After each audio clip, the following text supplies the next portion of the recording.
Hey, it's Candus, and in today's QuickBooks tips and tricks, I want to teach you about I often talk about managing and growing your business with using reports within QuickBooks. So when I go into different businesses, I always look at their reports, and in turn it tells me a lot about how they've set up their chart of accounts.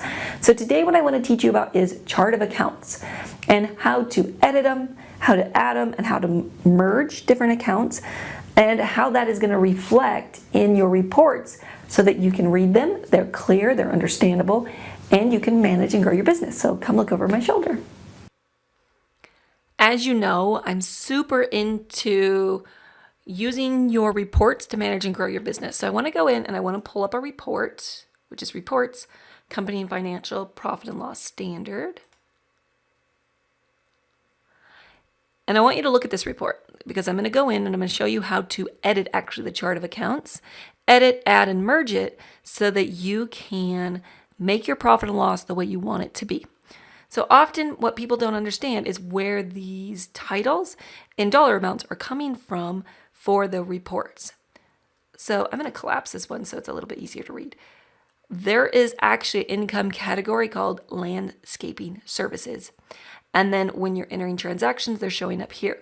So I actually want to go in under lists, chart of accounts, or the shortcut is Control A.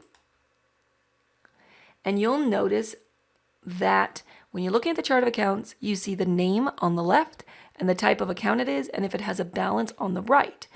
So the first ones are bank accounts and they go down. So we're actually going to go down to the income one. And you're going to see that there's landscape services. And then you'll see how this is indented. That means it's a subcategory. And then there's subcategories of that. Now this, in my opinion, is a little bit of a complicated way to actually set your QuickBooks up, typically, unless you're a really large company and you want a lot of detail. I don't recommend that for an average smaller business. But what you would do is if you wanted to add a new account, you go down to the bottom and click accounts. You drop the little arrow, you click on that. Or you can do Control N, and that creates a new account.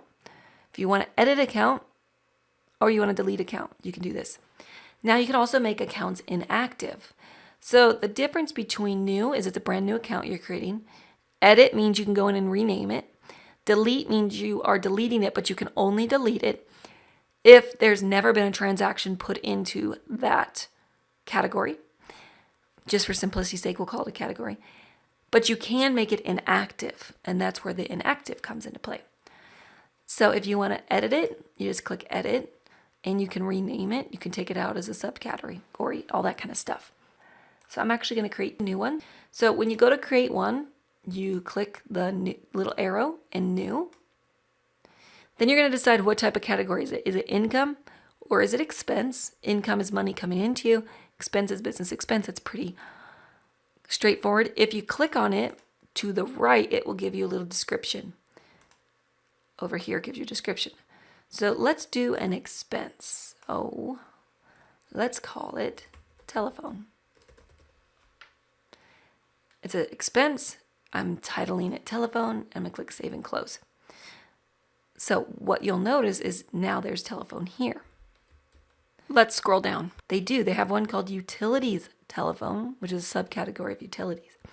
So what could happen is somebody could be putting expense here and also creating one up here as a main category.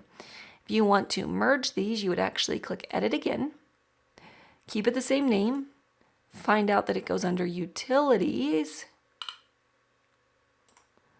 click save and close, and it's going to say, oh, that already exists. Do you want to merge it? You click yes. And now you've merged your accounts, just like you can do vendors or customers or anything like that.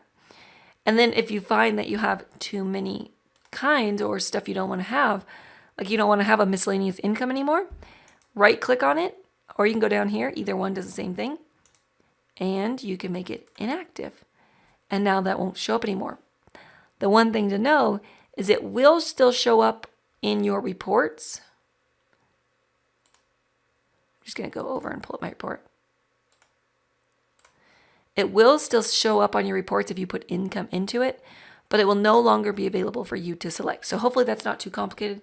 Just know that whatever you're pulling up here, you're getting it from your chart of accounts. That's where it pulls it from.